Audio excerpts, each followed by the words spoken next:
Hello everyone, my name is Bharat Tyagi, faculty of physics, PP Sawani Center for Excellence. Okay, next unit है हमारी optics पढ़ने वाले हैं। इसमें chapter पहला है रे ऑप्टिक्स। ऑप्टिक्स का मतलब स्टडी ऑफ लाइट। हम बेसिकली लाइट की स्टडी करने वाले हैं, वो दो पार्ट में डिवाइडेड है। रे ऑप्टिक्स में बेसिकली हम लाइट की स्टडी करते हैं, लाइट को हम अज्यूम करते हैं as a geometric straight line. It is moving like a geometric straight line. तो उसके बेसिस पर जो भी फिनोमेना होते हैं उन सबको इस थियरी के बेसिस पर समझा जाता है। तो रे ऑप्टिक्स में रेस के फॉर्म में लाइट को अज्यूम किया जाएगा, ज्योमेट्रिक रेस के फॉर्म में, और उसके अकॉर्डिंग सारे फिनोमेना यहाँ पे देखे जाएंगे। First topic is reflection of light.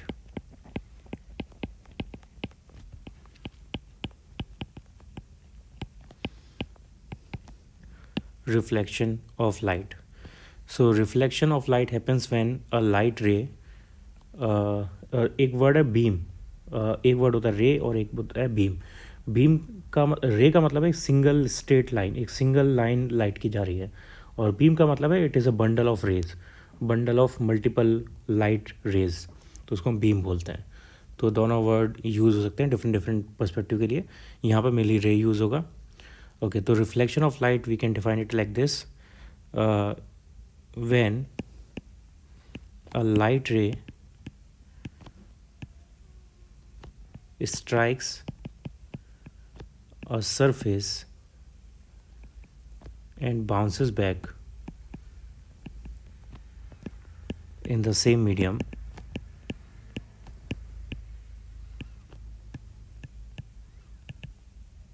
it's called reflection of light.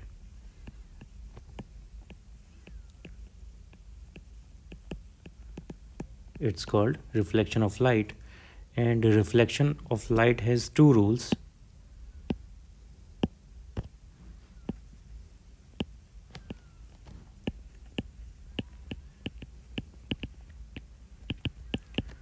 Rule 1 is the angle of incidence is equals to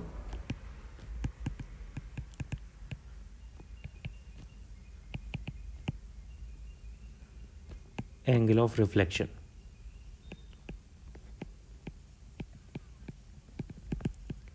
And rule 2 is that incident ray comma reflected ray and normal all lie in same plane, same plane. यहाँ पे जो भी words use हुए हैं वैसे हमने 10th class में already पढ़े हुए हैं, फिर भी मैं दोबारा यहाँ पे डायग्राम से समझा देता हूँ। So suppose we have this surface, ये ऊपर मीडियम 1 है and this is medium 2, and a light ray is coming from medium 1 striking the surface and bounces back in the same medium, and the in between line joining the point of reflection, this is the point of reflection.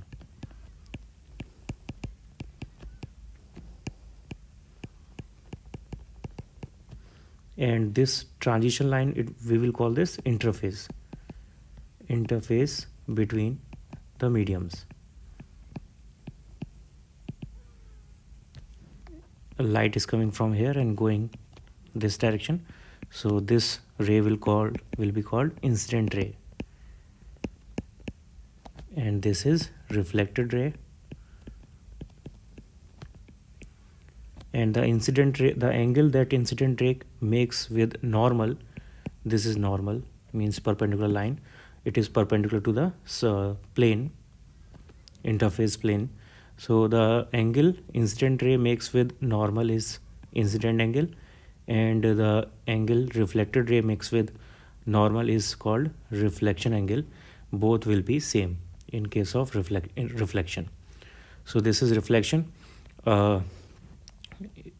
अब ये plane जो reflection का phenomena है, it happens with every surface, her surface के ऊपर होता है, और हर सरफेस पे जो ये दो रूल्स हैं रिफ्लेक्शन के वो फॉलो होते हैं। ये मैंने यहाँ पे प्लेन मिरर के लिए, प्लेन सरफेस के लिए बताया है। अगर प्लेन सरफेस हमारे पास नहीं है, कर्व्ड सरफेस है या कर्व्ड मिरर है, जिसको हम स्फेरिकल मिरर बोल सकते हैं। तो वहाँ पर ये कैसे वर्क करेगा उसको देखते हैं। सो इसके कुछ रूल्स हैं, मैं यहाँ पे मेंशन कर देता हूँ। पोल एक कुछ वर्ड्स यूज़ होते हैं, पहले उन वर्ड्स के मतलब बताता हूँ मैं। पहला वर्ड है pole. Pole means the geometric centre of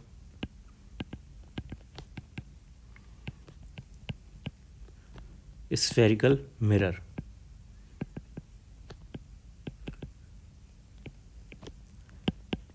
And the second word is optical center. Optical center, so it is the geometrical center of spherical lens. तो जो मिड पार्ट है, सेंटर पार्ट है, उसको हम स्फेरिकल मिरर के लिए पोल बोलते हैं और स्फेरिकल लेंस के लिए ऑप्टिकल सेंटर बोलते हैं। और यहाँ पे एक standard sign convention system use होता है, वो हमें अच्छे से समझना है, ये बहुत इंपॉर्टेंट है इसकी कोई भी क्वेश्चन सॉल्व करने के लिए। तो मैं यहाँ पे इसको डायग्राम से बता देता हूँ। Suppose we have this spherical mirror, concave spherical mirror है, this side is polished and इसका midpoint is pole. So this point is pole and a perpendicular line passing through the pole is called principal axis. This is principal axis.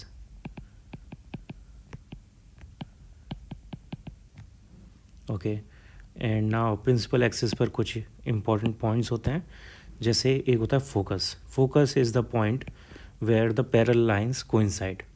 And then उससे लगभग double distance पर centre of the curvature होता है। जो भी spherical mirror लिया है उसको अगर हम उसका सर्कल कंप्लीट करेंगे तो जहाँ पे सेंटर आएगा that will be called centre of curvature. Okay, ये 2 पॉइंट आते हैं और यहाँ से सेंटर ऑफ कर्वेचर से पोल तक की distance is called radius of curvature and focus से पोल तक की distance is called focal length. So F is यहाँ पे focal length, R is radius of curvature.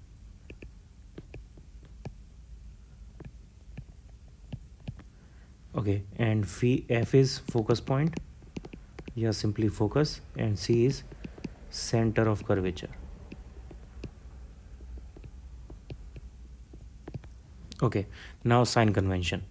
If the distances are in the right hand side, then those distances are taken as positive, and if the distances are towards left side, then they are taken as negative, and if height is above the principal axis, then it is taken as positive,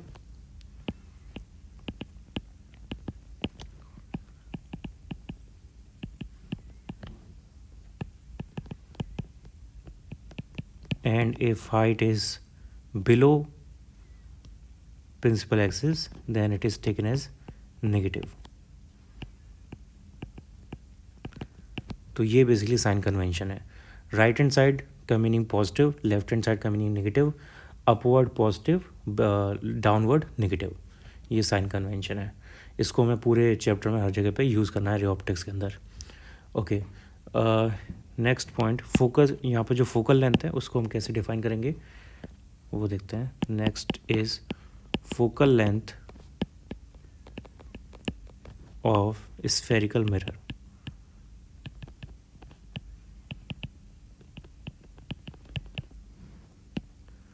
Okay, so as I said, the focal length is the point on principal axis where the parallel lines coincide. Suppose we have this concave mirror,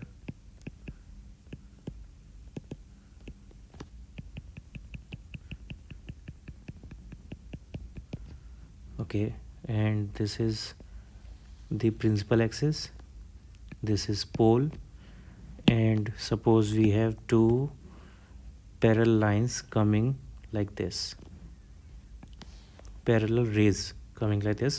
So after reflection they will pass through a common point and that point will be the focus point. So हमेशा parallel line जिस point से cross करती हैं that point is called the focus point. So this is focus. ये concave mirror के लिए। अगर हम कॉन्वेक्स मिरर लें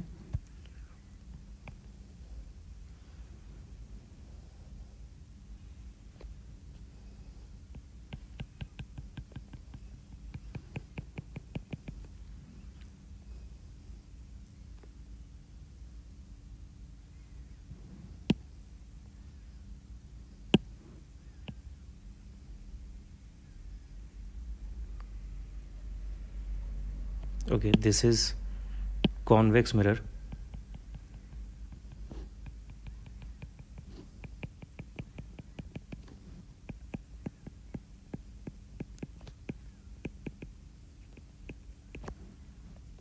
This is the principal axis, this is pole, and we have two parallel lines coming.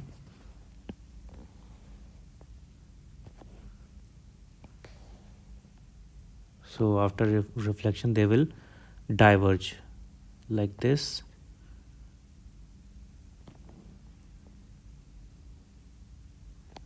Okay, so they are diverging, so there will be no real image. Converging rays make real image and diverging rays make virtual image. तो यहाँ पे virtual image बनेगी, virtual image right hand side में बनती है. तो यहाँ पे वर्चुअल इमेज के लिए ये हम रे को, जो रिफ्लेक्टेड रे है उसको ट्रेस बैक कर देंगे same from this side, and they will meet at common point, and that common point will be the focus of this convex mirror. Okay, तो ये फोकस की डेफिनेशन है, फोकल लेंथ की property है. अब focal length और radius of curvature इन दोनों में रिलेशन देखते हैं. सो इसके लिए सपोज मैंने ले लिया यहाँ पे ये कॉन्केव मिरर अगेन,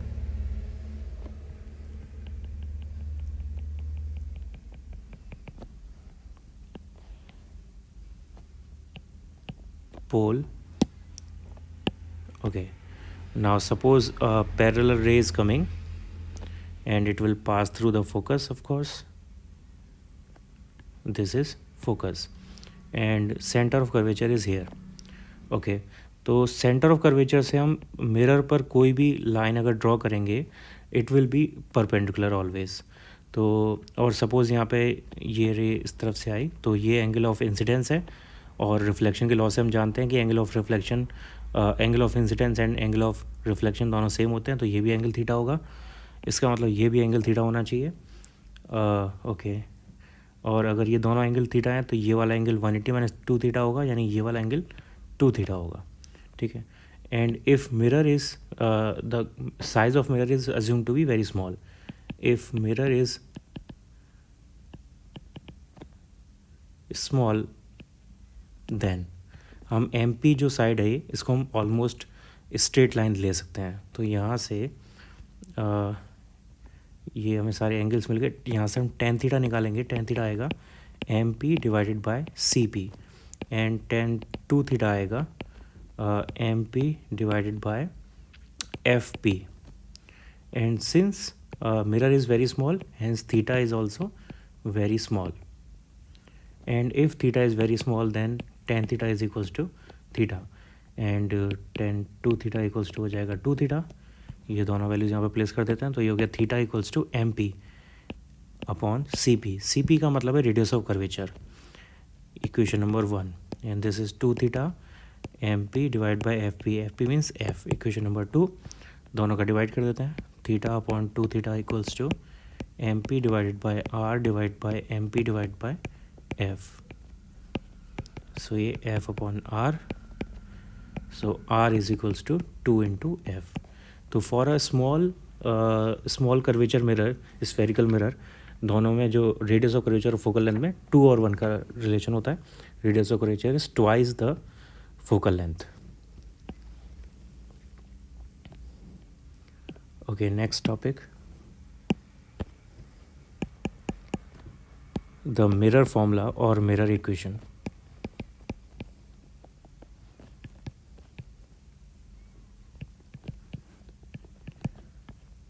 ओके, यहाँ पे हमें ये चेक करना है कि ऑब्जेक्ट की पोजीशन चेंज करने पर इमेज की पोजीशन पर क्या फ़र्क पड़ता है किसी गिवन मिरर के लिए. तो सपोज़ मैं यहाँ पे कॉन्केव मिरर ले लेता हूँ.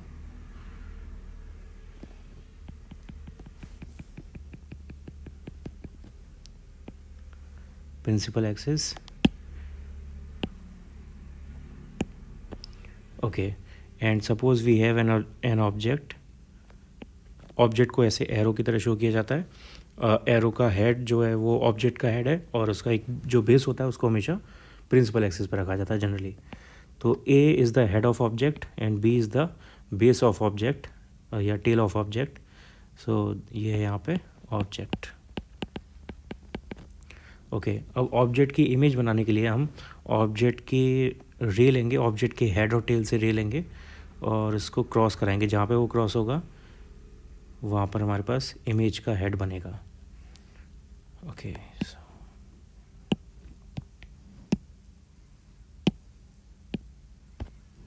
so let's take a parallel ray.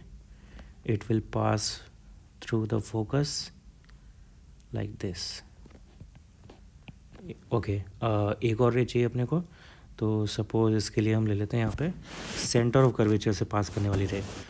इसके बारे में अब एक और चीज़ याद रखनी है, सेंटर ऑफ कर्वेचर से जो भी रे पास करती है it traces its path back, यानी जिस रास्ते से हो गई है उसी रास्ते से वो वापस आ जाती है, बिकॉज सेंटर ऑफ कर्वेचर से मिरर को टच करने वाली लाइन हमेशा परपेंडिकुलर होती है। तो इसका मतलब रिफ्लेक्शन परपेंडिकुलर होगा, और परपेंडिकुलर रिफ्लेक्शन में आई की वैल्यू ज़ीरो होगी और आर की वैल्यू भी ज़ीरो होगी, यानी जो रे आई है, जैसे रे आई है उसी डायरेक्शन में वो वापस चली जाएगी। ओके, तो सेंटर ऑफ कर्वेचर से द रे will go like this.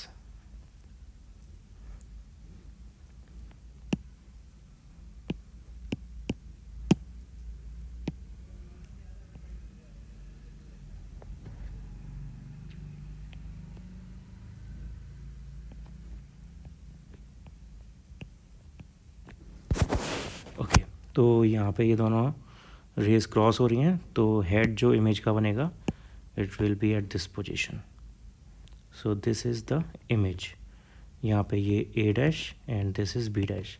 A dash is the head of image, B dash is the base of image. Okay, and this is pole and this side is M suppose and this side is N. Okay, ठीक है। Okay, सो अब distance के बारे में बात करते हैं। Object की distance from the pole is called u and image की distance from pole is called v। ठीक है, तो यहाँ पर ये वैल्यूज़ अपने पास आ गई, और ये पोल से लेफ्ट हैंड साइड की डिस्टेंस जो होती हैं वो नेगेटिव ली जाती हैं, पोल से राइट हैंड साइड की डिस्टेंसेस को पॉजिटिव ले जाता है। That means P B will be negative U and P B dash will be negative V and P F will be negative F, negative focal length. Okay, and P C की हमें ज़रूरत नहीं पड़ेगी, लेकिन अगर ज़रूरत पड़ती है तो P C is equals to negative R of course. Okay, अब इन सब में हमें रिलेशन निकालना है। तो जो सिमिलर ट्राइंगल्स हैं, क्योंकि सारी स्ट्रेट लाइंस हैं तो यहाँ पर सिमिलर ट्राइंगल्स होंगे, उनको हमें चेक करना है। जैसे यहाँ पे ट्राइंगल, अगर हम ये दो ट्राइंगल हैं, in triangle A C B and A dash C B dash, यहाँ पे एंगल सी दोनों में सेम होगा। ये एंगल सी और ये एंगल सी दोनों में सेम है। दैट मीन्स अगर हम टेन सी लगाएं यहाँ पे टेन थीटा जैसे, तो ये आएगा tan C equals to perpendicular A B upon base B C, और दूसरे छोटे वाले ट्राइंगल में यानी A dash B dash C में perpendicular is A dash B dash and divided by ये base is B dash C.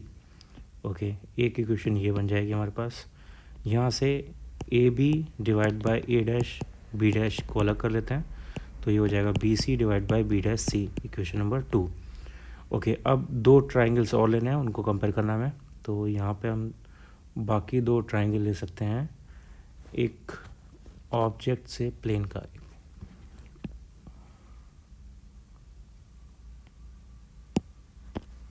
Okay, बाकी दो ट्राइंगल के लिए मैं यहाँ पे एक लाइन और बना देता हूँ, और it is passing through the पोल।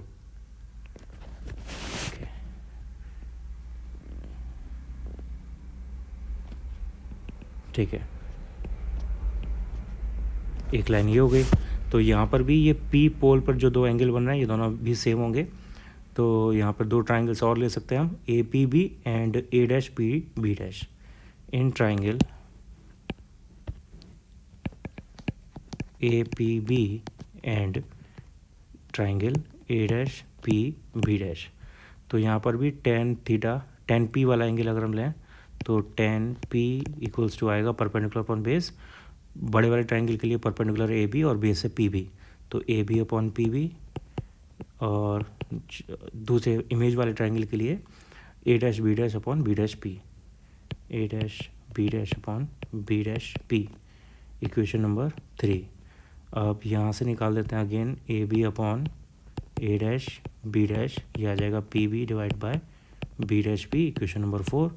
और इक्वेशन नंबर 2 में देखो लेफ्ट हैंड साइड और इक्वेशन नंबर 4 में लेफ्ट हैंड साइड दोनों सेम आ रही हैं, तो 2 और 4 को इक्वेट कर देंगे, तो यहाँ से आ जाएगा B C divide by B dash C equals to P B divided by B dash P. Okay, अब इनके में वैल्यूज़ प्लेस करनी है। तो बी सी की वैल्यू क्या होगी, बी सी होगा P B minus P C, B C is equals to P B minus P C, P B minus P C.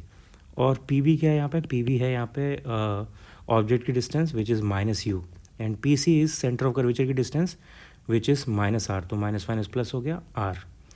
Okay, और आर को हम 2f लिख सकते हैं, तो माइनस यू प्लस 2f, ये बी सी की डिस्टेंस हो गई। अब चाहिए बी डैश सी, तो बी डैश सी होगा यहाँ पे P C minus P B dash, B dash C होगा पी सी माइनस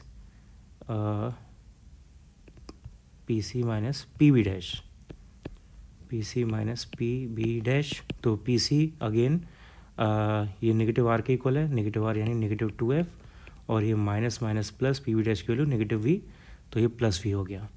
ओके, और इसके बाद क्या बचा, हमने बी सी देख लिया, बी डैश सी देख लिया, पी बी है माइनस यू और पी बी डैश है माइनस वी, ये सारी वैल्यूज़ को यहाँ पर प्लेस कर देते हैं। So B C is 2f minus U divide by B dash C is v minus 2f equals to P B is minus U और P B dash is minus V. Okay, so now let's cross multiply, तो ये हो जाएगा 2fv minus U V equals to U V minus 2f V, नहीं 2fu, sorry 2fu। Okay, यहाँ पे f वाले terms एक तरफ और बाकी सब एक साइड, तो 2fv प्लस 2fu इक्वल्स टू आ गया ये 2uv, तो 2 से 2 कैंसिल आउट, कॉमन लेके अब यहाँ से f कॉमन ले लिया, अंदर बचा v plus u equals to uv। So यहाँ से f इक्वल्स टू आ जाएगा uv divide by u plus v, इसका रिवर्स कर देते हैं, तो ये हो गया 1 upon F equals to u plus v divide by uv, hence u upon uv plus v upon uv। So ये कैंसिल आउट, यहाँ से फाइनल आंसर आ गया 1 upon F equals to 1 upon V plus 1 upon U. ये mirror formula है। Okay, ये important formula है, numericals में यूज़ होगा, याद रखना है इसे। ओके, इसके बाद यहाँ पे हमसे पूछा जा सकता है, क्वेश्चन आ सकता है मैग्नीफिकेशन का। So next is magnification of image in case of spherical mirror, spherical mirror. Okay, magnification का फॉर्मूला होता है height of image divide by height of object. तो यहाँ पे हाइट ऑफ इमेज थी ए डैश बी डैश और height of object थी A B, height of image A dash B dash, height of object A B. Okay, A dash B dash upon A B, और यहाँ पे देखो हमने A dash B dash upon A B, ये equation number 4 में और equation number 2 में दोनों में आ रहा है अपने पास। तो इक्वेशन नंबर 4 को अगर हम यूज़ करें तो A dash B dash upon A B equals to हो जाएगा B dash P upon B P, B dash P upon B P. Okay, now एक और चीज़ यहाँ पर A dash B dash diagram में देखो, ए डैश बी डैश जो इमेज है वो डाउनवर्ड आ रही है और डाउनवर्ड को हम नेगेटिव में लेते हैं, तो यहाँ से हम ए डैश बी डैश को ये नेगेटिव लगाएंगे, तो ये नेगेटिव। और बी डैश पी की वैल्यू क्या थी, बी डैश पी था इमेज की डिस्टेंस, तो इमेज की डिस्टेंस थी माइनस वी, और बी पी था ऑब्जेक्ट की डिस्टेंस, ऑब्जेक्ट डिस्टेंस है माइनस यू, तो यहाँ से आंसर आ गया minus V upon U. So magnification is minus V upon U in case of spherical mirror. और ये जो पर्टिकुलर हमने मैग्नीफिकेशन निकाला है ये एक स्पेशल मैग्नीफिकेशन है, इसका नाम है लेटरल और ट्रांसवर्स और लीनियर मैग्नीफिकेशन, लीनियर मैग्नीफिकेशन, इसका फॉर्मूला ये है। यहाँ से डेफिनेशन बहुत ईजी है. Definition is it is the ratio of height of image to the height of object.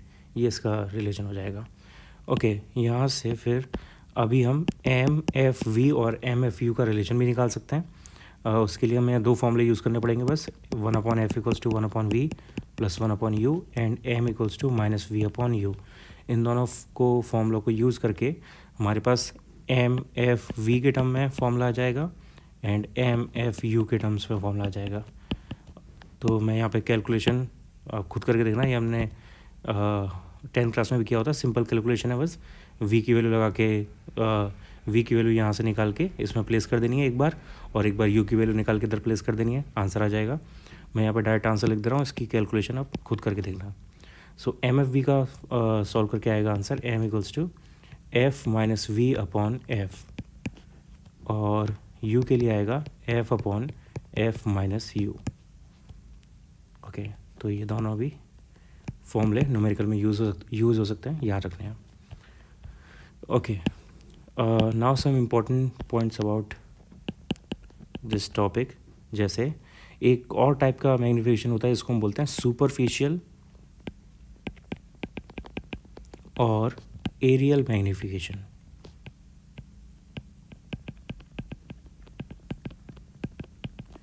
Aerial magnification. So by the name it is clear that it is equals to the ratio of area of image to the area of object.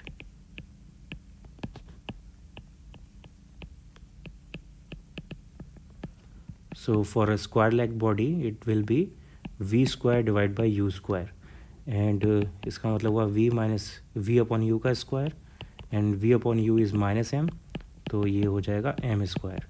यानी aerial magnification is equals to linear magnification squared. Okay, next point, it is Newton's formula. Newton's formula.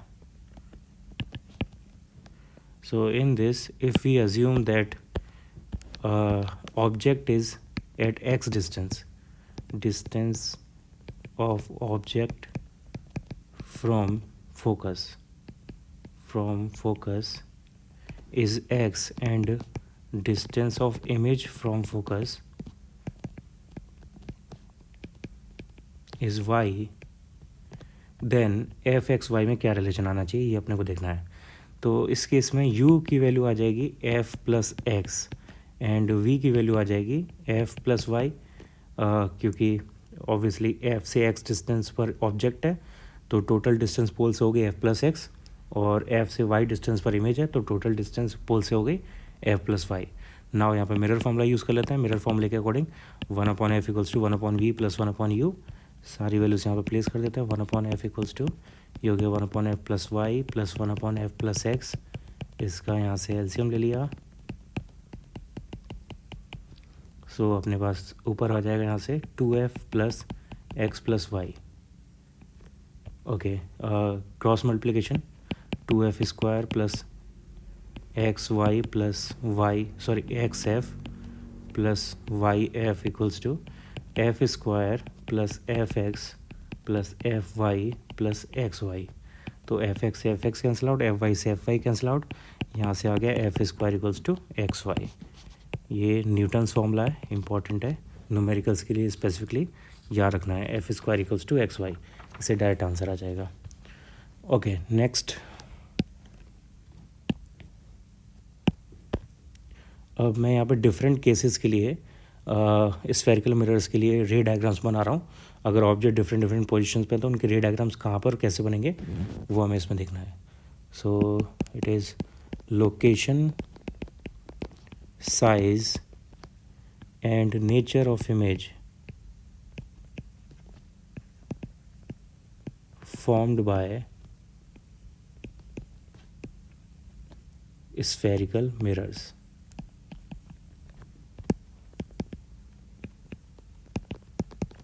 Okay, तो first case है इसमें position of image at infinity, या simply position of object at infinity. तो object at infinity, इस case में क्या होगा? इस केस में फिगर बनेगा और यहाँ कॉन्केव पहले हम बना रहे हैं इसे कॉन्केव मिरर के लिए।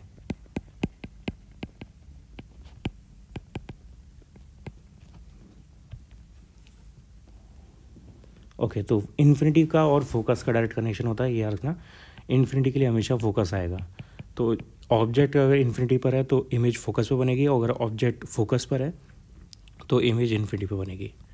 तो इसका रे डायग्राम होगा, जो इन्फिनिटी से लाइन्स आती हैं, रे लाइन्स आती हैं, दे आर ऑलवेज पैरेलल। तो लाइन्स ये पैरेलल आएंगी, and parallel lines always cross from focus.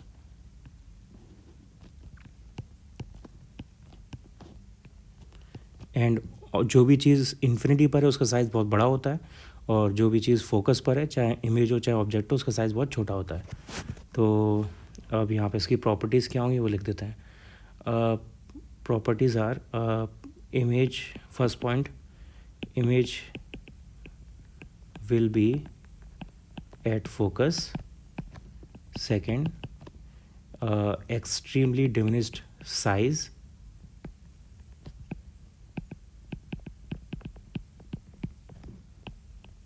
और पॉइंट साइज बेसिकली, मतलब साइज़ बहुत छोटा होगा इमेज का, यानी एम की वैल्यू बहुत कम होगी।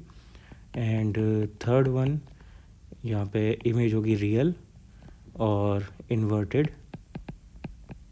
एंड रियल इन्वर्टेड इमेज के लिए एम की वैल्यू नेगेटिव होती है, एंड क्योंकि यहाँ पर साइज़ बहुत छोटा है तो बहुत स्मॉल होगी। तो एम की वैल्यू के बारे में प्रॉपर्टीज़ हैं, m will be negative and very small. Okay, तो ये फर्स्ट केस हो गया।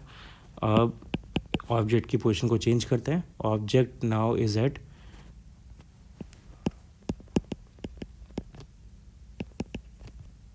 Is beyond centre of curvature,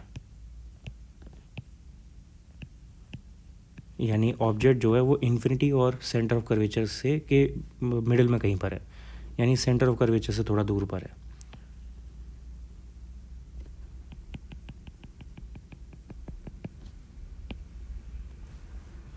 okay, so this is focus, इससे डबल डिस्टेंस पर centre of curvature, and object is here. So यहाँ से रे डायग्राम बनाने के लिए हेड से एक रे पैरेलल लेके जाएंगे, वो क्रॉस करेगी फोकस से, और दूसरी रे को हम सेंटर ऑफ कर्वेचर से लेके जाएंगे। सेंटर ऑफ कर्वेचर से जो भी रे जाती है, it passes through its own path back. तो ये इसका डायग्राम बनेगा। सो यहाँ से इमेज बन गई ये।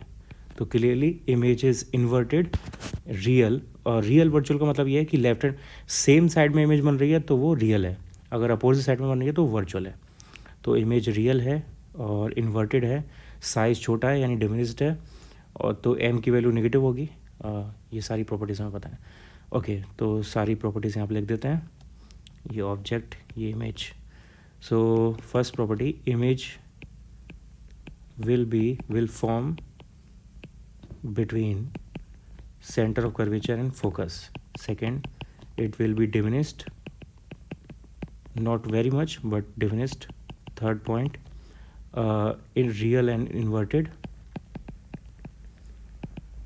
And fourth point, m is negative and less than 1. Less than 1 मतलब छोटा इमेज बन रहा है, डिमिनिश्ड इमेज बन रहा है।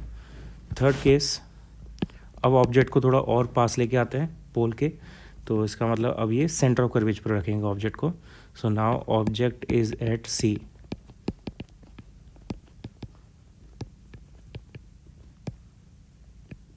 Okay, centre of curvature transition point है। तो पहले इमेज का साइज़ बहुत छोटा था, अब इमेज का साइज़ बड़ा हो रहा है, सेंटर ऑफ कर्वेचर पर आके इमेज का साइज़ इक्वल हो जाएगा, और उसके बाद इमेज का साइज़ कंपैरेटिवली बड़ा होने लगेगा। तो जो सेंटर ऑफ कर्वेचर है वो ट्रांजिशन की तरह काम करता है। तो यहाँ पे ये कॉन्केव मिरर,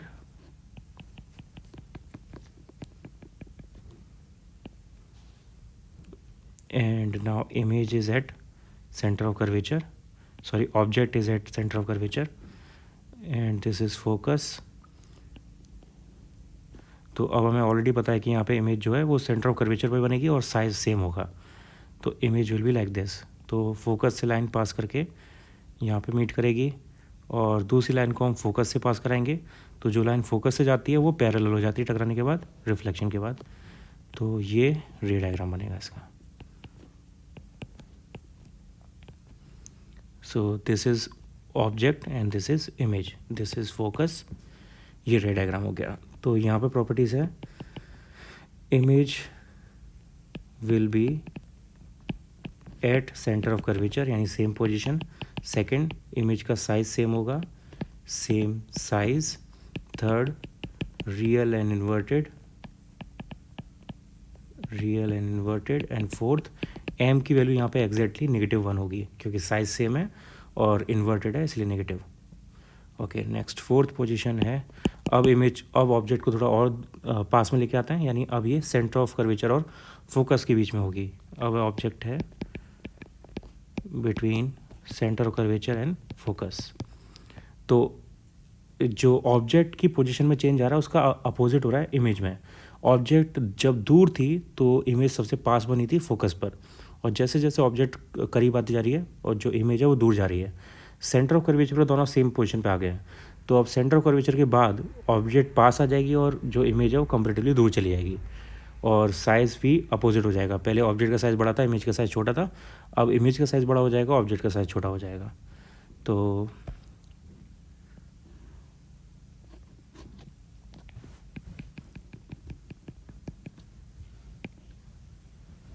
ओके, तो अब इस केस में object is here, this is center of curvature, this is यहाँ पे फोकस होगा। तो ये हेड से लाइन इस तरह पास करेगी और दूसरी लाइन को हम पास कराएंगे, या तो हम सेंटर ऑफ कर्वेचर से पास करा सकते हैं या पोल से पास करा सकते हैं, जहाँ से भी कराना चाहें। एक लाइन तो हो गई है, चलो पोल से पास कराते हैं इसे। तो पोल से पास करके ये it will go like this. So image बनेगी यहाँ पर, this is object, this is image.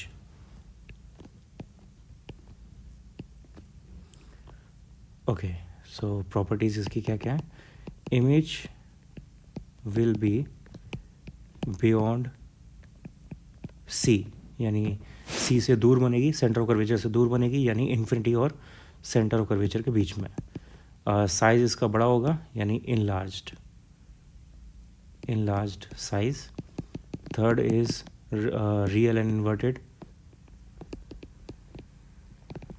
So यहाँ पे m की वैल्यू नेगेटिव होगी और 1 से बड़ी होगी। ओके, ये इसका केस हो गया। अब इसको और दूर लेके जाते हैं, तो अब फाइनली हम ऑब्जेक्ट को लेके जा सकते हैं इन्फिनिटी पर, तो पूरा सर्कल कंप्लीट हो जाएगा। Now object is at infinity, sorry no, object is at focus. Object को फोकस पे लेके आना है। ऑब्जेक्ट इज़ एट फोकस, तो अब ऑब्जेक्ट सबसे पास में आ गई। तो जब फोकस का मैंने कनेक्शन क्या बताया, जब पहले ऑब्जेक्ट इन्फिनिटी पर थी तो इमेज फोकस पे बन रही थी, अब ऑब्जेक्ट फोकस पर आ गई है तो इमेज इन्फिनिटी पे चली जाएगी। अब यहाँ पे और जो भी चीज़ इन्फिनिटी पर है उसका साइज़ बहुत ज़्यादा होगा, यानी मैक्सिमम साइज़ की इमेज बनेगी यहाँ पे।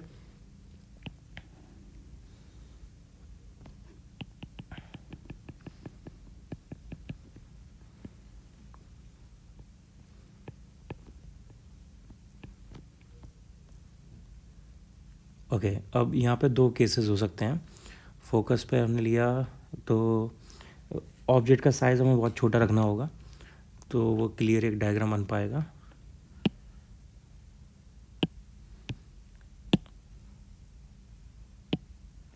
ओके, मैं ऑब्जेक्ट के साइज़ को पॉइंट साइज़ अज्यूम कर ले रहा हूँ। ये ऑब्जेक्ट है, तो ऑब्जेक्ट से जो रे निकलेगी वो टकराने के बाद पैरेलल हो जाएगी on both sides, and parallel rays goes to infinity. तो इमेज इसकी इन्फिनिटी पे बनेगी, यानी कहीं नहीं बनेगी technically. First property, image will be at infinity और very far. Second, it will be extremely enlarged.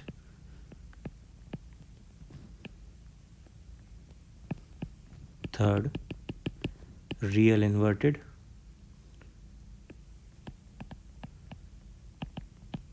Fourth, m negative and very large. Very large. Okay, now अब एक ही केस बचा है जो हमने अभी तक डिस्कस नहीं किया है। अब अगर हम ऑब्जेक्ट को फोकस से भी और पोल के पास लेके आ जाएं तो क्या होगा। तो फोकस से ज़्यादा करीब लाने पर इमेज ठीक से नहीं इमेज रियल नहीं बन पाती, इमेज यहाँ पे वर्चुअल हो जाती है। So now object is between focus and pole. तो ऑब्जेक्ट अब यहाँ पर सपोज यहाँ पर है, तो यहाँ से पैरेलल लाइन जो जाएगी it will pass through the focus and एक लाइन को हम सेंटर ऑफ कर्वेचर से पास करेंगे। तो सेंटर ऑफ कर्वेचर वाली line will go like this, ये center of curvature, this is focus. Center of curvature वाली लाइन सेम डायरेक्शन में वापस आ जाती है और ये फोकस वाली लाइन ऐसे जाएगी। तो इमेज यहाँ पे ये दो लाइंस जो जा रही हैं ये डाइवर्जिंग लाइंस हैं, तो इस तरफ वो इमेज नहीं बना पाएंगी, इनकी इमेज वर्चुअल बनेगी ऑन द बैक साइड। तो इसके लिए वर्चुअल रेज जाएंगी, virtual rays will be like this, ये जहाँ पे भी क्रॉस करेंगी वो वर्चुअल इमेज के हेड की पोजीशन होगी। So this will be the virtual image. Okay, तो यहाँ पे इमेज राइट हैंड साइड में बन रही है, यानी image is virtual and erect. Real जब उल्टी इमेज होती है तो उसको इन्वर्टेड बोलते हैं, जब सेम साइड में इमेज होती है तो उसको हम इरेक्ट बोलते हैं। तो इसमें first property image is on the other behind the mirror, on behind the mirror. Second, it is enlarged. Third, virtual and erect. Fourth, m की वैल्यू अब पॉजिटिव होगी बिकॉज इरेक्ट इमेज है एंड ग्रेटर देन 1 होगी। तो ये इसकी property होगी। Okay, तो कॉन्केव मिरर के लिए जितनी भी पोजीशन हो सकती हैं ऑब्जेक्ट के हमने सारे देख के यहाँ पे सबके लिए डायग्राम बना लिया है, सबकी प्रॉपर्टीज़ जो आती हैं वो देख ली हैं। इन सारी प्रॉपर्टीज़ को एक टेबल बना के अच्छे से अलग से टेबल बना के रखेंगे तो ज़्यादा अच्छा रहेगा। ये डायग्राम्स थोड़े हमें कॉम्पैक्ट बनाने पड़ेंगे उसके लिए। नेक्स्ट कॉन्वेक्स मिरर के लिए देखते हैं, same topic now for convex mirror. Okay, convex mirror के लिए पहली position object is at infinity.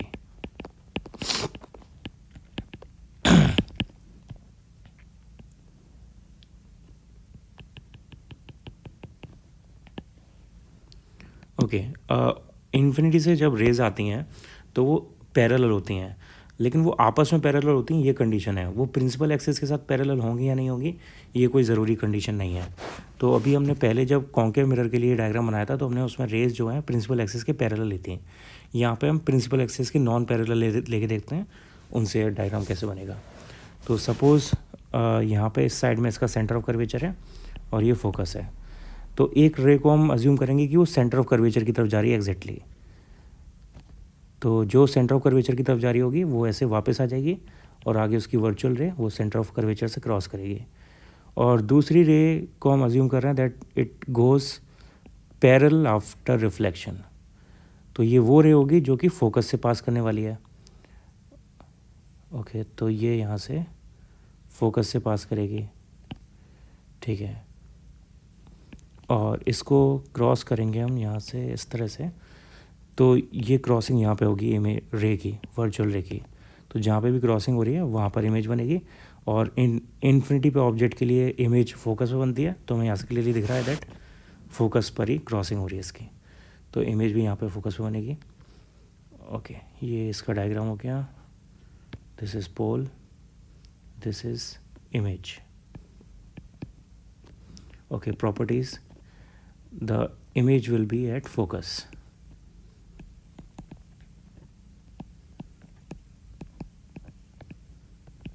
Second, it will be virtual, ये अदर साइड में बन रही है तो वर्चुअल है, and erect. Third, diminished, size इसका बहुत कम है। एंड फोर्थ, एम की वैल्यू इरेक्ट है इसलिए पॉजिटिव और डिमिनिश्ड है इसलिए less than 1। Okay, second case में ऑब्जेक्ट यहाँ पे अब कहीं भी हो सकती है। इसमें दो ही केसेस होंगे, क्योंकि सेंटर ऑफ कर्वेचर और फोकस अदर साइड पर है और वहाँ पे हम ऑब्जेक्ट रख नहीं सकते। तो ऑब्जेक्ट की पोजीशन यहाँ पे या तो इन्फिनिटी होगी या नॉन इन्फिनिटी, इन्फिनिटी के अलावा जो भी पोजीशन है। तो इस केस में अब ऑब्जेक्ट है any finite position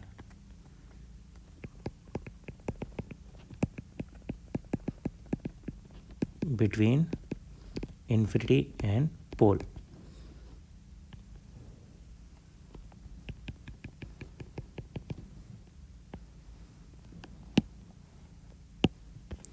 Okay, now suppose object is here, तो यहाँ से एक रे तो पैरेलल जाएगी, वो टकराने के बाद रिफ्लेक्शन के बाद उसका वर्चुअल रे जो जाएगा वो फोकस से पास करेगा, और दूसरी रे को हम सेंटर ऑफ कर्वेचर से पास कराएंगे। तो ये रे सेंटर ऑफ कर्वेचर से पास कर रही है, सपोज ये ट्रेस बैक हो जाएगी, it will go like this. Okay, तो this is focus and this is center of curvature. यहाँ पर क्रॉस हुआ तो इमेज बनेगी यहाँ पर, this is image. Okay, properties, image is between focus and pole. Second, image is virtual and erect. Third, diminished. And fourth, m यहाँ पे positive है एंड लेस देन 1। तो कॉन्वेक्स मिरर में देखो एक चीज़ हमें कॉमनली पता चली कि यहाँ पे इमेज हमेशा डिमिनिश बनेगी। तो अगर हमें ये मेंशन किया गया है कि मिरर में इमेज हमेशा डिमिनिश बन रही है, तो और कभी भी अगर वो इनलार्ज नहीं बन रही तो वो हमेशा कॉन्वेक्स मिरर होगा। कॉन्केव मिरर में दोनों चीज़ें पॉसिबल है, और हाँ, कॉन्वेक्स मिरर में रियल इमेज नहीं बनती है, लेकिन कॉन्केव मिरर में सारी चीज़ें पॉसिबल हैं। कॉन्केव मिरर में वर्चुअल इमेज भी बन सकती है, रियल इमेज भी बन सकती है, और वो डिमिनिश भी हो सकती है, इनलार्ज भी हो सकती है। लेकिन कॉन्केव मिरर में जो वर्चुअल इमेज बनती है वो हमेशा इनलार्ज होती है, जबकि कॉन्वेक्स मिरर में यहाँ पे देखो इमेज हमेशा डिमिनिश बन रही है। तो अगर आपसे बोला गया कि एक स्फेरिकल मिरर है जो कि वर्चुअल इमेज बना रहा है और वो इनलार्ज्ड इमेज है, तो कौन सा मिरर होगा? तो ऑब्वियसली वो कॉन्केव मिरर होगा, कॉन्वेक्स मिरर नहीं होगा। अगर उल्टा बोला हुआ है डिमिनिश्ड इमेज है तो वो कॉन्वेक्स मिरर होगा। Okay, next topic, uses of spherical mirrors.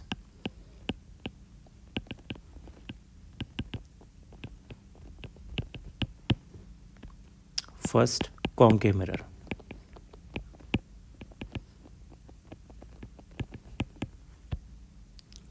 First, concave paraboloid mirrors. Paraboloid mirrors का मतलब होता है थोड़ा बड़े साइज के mirror, are used in searchlight.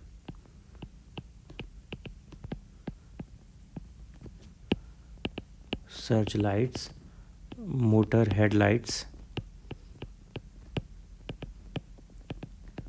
torches, etc. Second, concave paraboloids mirrors are used in dish antennas. Dish antennas. Third, concave mirror are preferred over plane mirrors. Plane mirrors for shaving, makeup, etc. Because they produce enlarged image.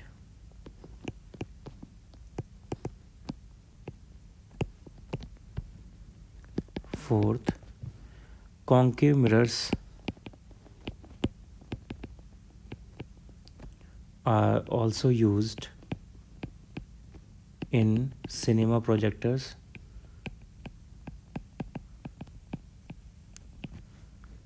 reflecting telescope,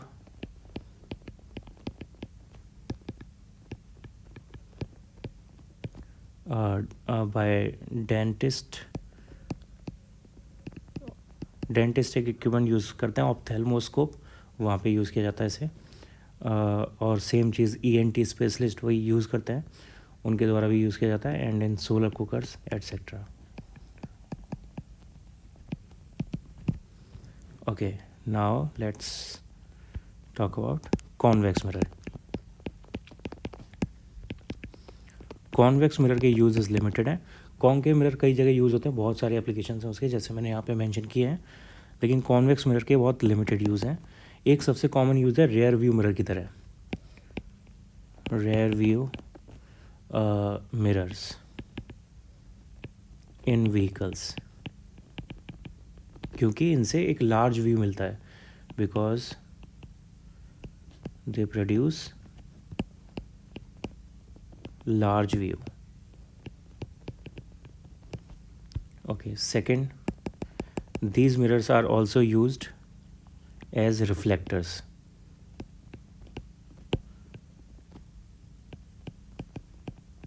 in street lights.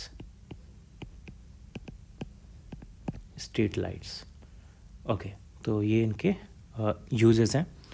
Obviously जैसे convex mirror के uses बहुत limited हैं, mainly सबसे popular use rear view mirror ही है। बाकी हर जगह पे ऑलमोस्ट अगर मिरर यूज़ हो रहा है तो वो या तो प्लेन मिरर होगा या कॉन्केव मिरर होगा।